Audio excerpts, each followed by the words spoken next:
Yo, what's going on, YouTube? It's your boy, comes you at a brand new video. Before we get into the video, hit that like button, subscribe, and comment down below your thoughts on this video. Before we get into the video, what's your thoughts on the 76ers offseason so far? How do you guys like it?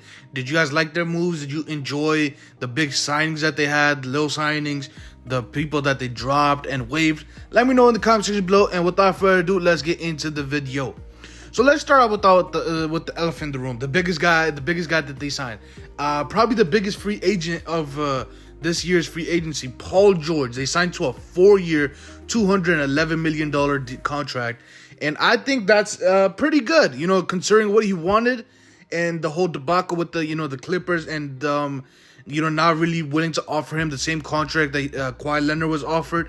So there was a whole lot of interesting stuff that happened with Paul George throughout this offseason. And, I kind of like it for the 76ers, but at the same time, I don't.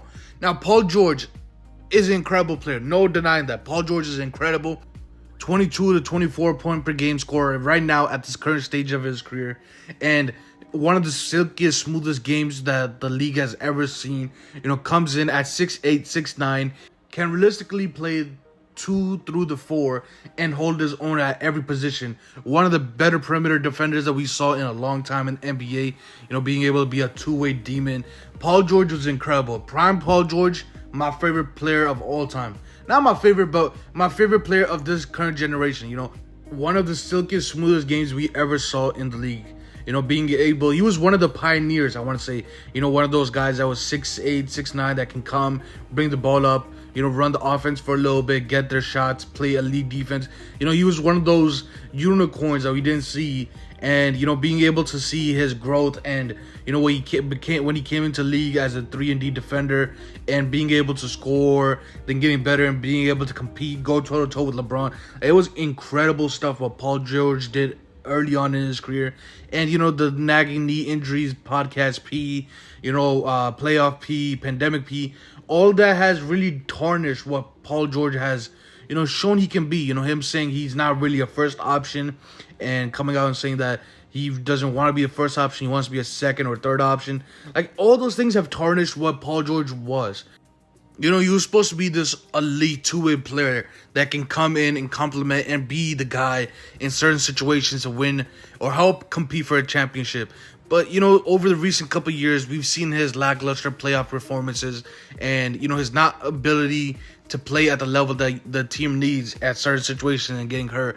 Like, there's been a lot of factors that have tarnished what Paul George really was. And it's kind of sad to see as, a Paul George fan, supporter, whatever you want to say it. Like, I actually like watching the guy, and I think it was a very, very good pickup for the Philadelphia 76ers. A 4-year, $211 million deal. Now, however, I do have a caveat. He is 34 years old. Now, Father Time is undefeated. 34 years old, $211 million deal. Already has a substantial injury history. That's not looking too good for Paul George.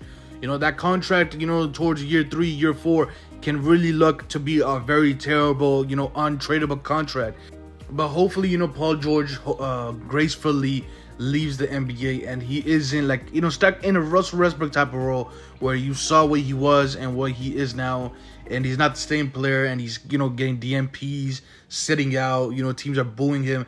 And hopefully that doesn't happen to Paul George. Now let's get into the next man of the hour, Tyrese Maxey. Drafted by the Philadelphia 76ers with the 21st overall pick, has just signed to a 5-year, $203 million deal. Now, that is very, very, very good value for Tyrese Maxey. If he made All-NBA, I think it would have been closer to $250 to $300 million a year over the course of the contract. But I think Tyrese Maxey does have All-NBA upside. He is one of those guys, one of the quicker, if not one of the quickest, players with the ball in his hand. His first step is demon-like, very quick, John Morant-esque, very quick getting to the rim, very strong getting to the rim. Has worked on his game tremendously. Used to be a negative playmaker, used to be a negative defender. Worked on his game each year, got better and better. Became a positive playmaker, became a guy that can defend at a very good level. Not elite level, not great, just a solid to good level. And that's all you really need from Tyrese Maxey. When you got Joel Embiid down in the paint, you got another guy like Paul George. There's a lot of guys I'm going to mention going forward. But Tyrese Maxey, year after year has gotten better. You know, with the situation with the James Harden and him getting thrust into the starting role, he's handled all the adversity throughout his young career so far with nothing but excellence. You know, being a very good leader. You know, when the times got tough, when they got bounced in the playoffs by my New York Knicks, you know, he was one of the only players I respected in the post game. You know, he said they were just a better team. Respecting your opponents, just one of the better kids in the league so far. Now, you know, Tyrese Maxey has gotten better year after year. We saw what he did in the playoffs against my New York Knicks. Well, he averaged like 30 points and like 6-7 assists. Had like a steal a game. Bro, he was phenomenal. Hit clutch shots after clutch shot. He won a game by himself when Joel Embiid was hurt. I think it was game 5, I believe, where he took the most important shot of the game and nailed the three. That like 40 foot or 35, whatever foot, just long as three from the logo. Nailed it to win the game. Incredible stuff by the young guy, 23 years old, only going to get better. Not even in the prime of his career. Cannot say much about how good Tyrese Maxey is going to be. Now let's get into underrated signings of the Philadelphia 76ers. Let's start off with Andre Drummond, man. Andre Drummond signed a 2-year, $10 million deal to sign with the Philadelphia 76ers. And I want to say that is such an incredible pickup by the Philadelphia 76ers because they had Paul Reed as a backup big to Joel Embiid. Now, Paul Reed, good player. Love the guy. B-ball Paul. Come on, man. Does his stuff. New York kid. But he could not guard anybody. He talked a lot, you know, before the series started. And he, you know, kind of ate his shit. Kind of, you know, looked bad. Made the team look bad. And, you know, a year later, he's not on an NBA team anymore. It's kind of crazy how quick life hits you. But, yeah, getting Andre Drummond, you know, who is one of the better, if not the best offensive rebounding big that the league has ever seen. Incredible stuff by him. Still, he's only, 30 years old? So it seems like he's a lot older than what he is.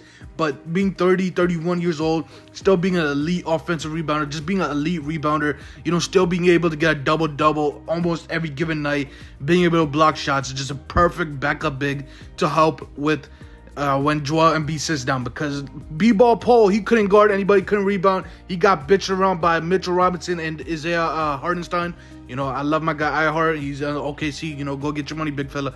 But you know, he was getting bitched around by our bigs, and now getting Andre Drummond, who is an incredible rebounder. You know, they struggled with getting offensive rebounds, and they gave up a lot of second chance points, a lot of second possessions to the New York Knicks because they couldn't rebound, they couldn't close possession. So, incredible pickup by the 76ers. Now, let's get into Caleb Martin. Caleb Martin just signed a 4-year, $35 million deal with the Philadelphia 76ers.